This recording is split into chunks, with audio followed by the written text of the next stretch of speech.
So మనం ఇప్పుడైతే egg omelette చేయబోతున్నాం. సో ఒక ఎగ్ని బ్రేక్ చేసుకోవాలి. ఒక బౌల్లో ఎగ్ని బ్రేక్ చేసుకొని ఒక బౌల్లో వేసుకొని దాన్ని బాగా మిక్స్ చేయాలి. అది ఒక మిక్చర్ వచ్చేంత వరకు మనం బాగా మిక్స్ చేయాలి.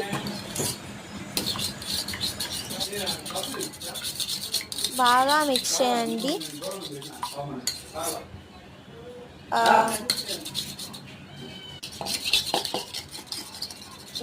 మిక్స్ చేయండి బాగా.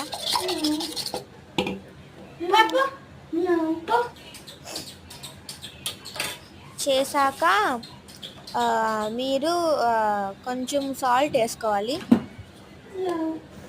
సాల్ట్ మీ టేస్ట్కి తగినంత, కొంచెం తక్కువ వేసుకుంటేనే మంచిది.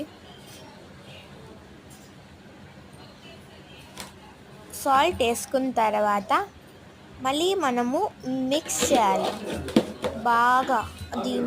అది మిక్సర్లో కలిసేంత వరకు బాగా మిక్స్ చేయాలి. కొంచెము కారంగానే వేసుకోండి.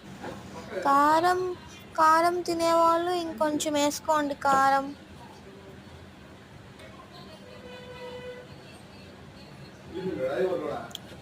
కారం వేసుకున్న తర్వాత మళ్ళీ మీరు మిక్స్ చేయాలి. అది బాగా కలిసేంత వరకు చేసి బాగా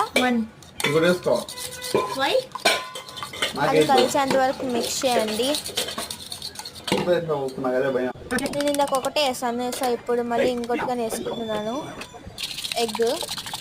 డబుల్ ఎగ్ ఆమ్లెట్ చేస్తున్నాం అందుకే. నెక్స్ట్ ఇప్పుడు ఒక ప్యాన్ తీసుకొని దాంట్లో ఆయిల్ వేసుకొని బాగా కలపండి. నెక్స్ట్ దాంట్లో మనం ఆమ్లెట్ మిక్చర్ వేసుకున్నాం కదా, అది తీసుకొని దీంట్లో వేసి బాగా నూనె మళ్ళీ ఆయిల్ వేసి దాన్ని తిప్పండి. తిప్పిన తర్వాత స్టవ్ ఆఫ్ చేసుకొని ప్లేట్లోకి తీసుకొని దానిపైన కొంచెం కారం వేసి తినండి. బాగుంటుంది, సూపర్గా ట్రై చేయండి, సూపర్గా ఉంటుంది. Thank you.